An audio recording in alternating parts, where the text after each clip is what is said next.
нашего разговора сегодня, ну, в принципе, пожелания, да, что бы вы хотели сказать нашим слушателям, в числе которых парни, юноши, девушки, люди старшего возраста, разных возрастов. Ну и также в итоге, да, как вы считаете, когда заработают такие клубы?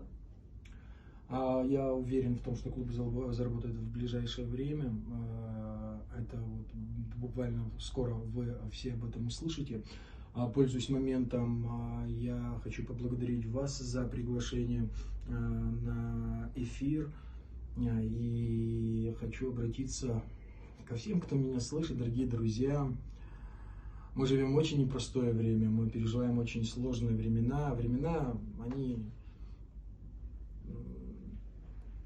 так скажу, всегда были нелегкими, но сейчас весь коллективный Запад ополчился против нас. И я хочу, чтобы вы четко и точно понимали, что бойцы России, неважно на какой национальности, мы все идентифицируем себя русскими солдатами, сражаются за мир, за веру, за каждого из вас, за то, чтобы в ваш дом не пришла эта беда.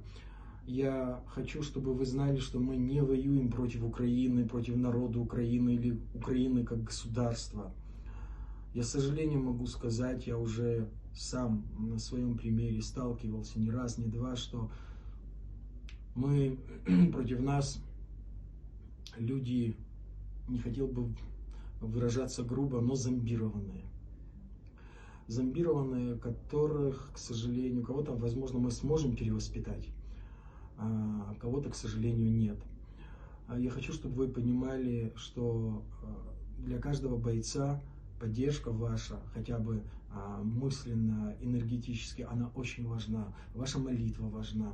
Важна, когда боец чувствует свой народ, что он не один на один со своими проблемами в окопе, в траншее стоит напротив врага, что за ним народ, что за ним сила его народа, за ним вера его народа, за ним молитва его народа. Это делает нас сильными. А мы сильны своим единством, мы сильны своим духом, мы сильны своей идеей. А идея наша правая, идея наша, мы несем только мир. Мы никого не порабощаем, мы не агрессоры, мы пришли освободить несколько миллионов русских людей, которые ничем не хуже, чем мы с вами, которые живут в Ростове, в Москве, в Нижнем Новгороде. Это такие же люди, это такие же русские парни, девчонки. Ну и хочу пожелать вам в первую очередь мира, добра, любви. Победа будет за нами.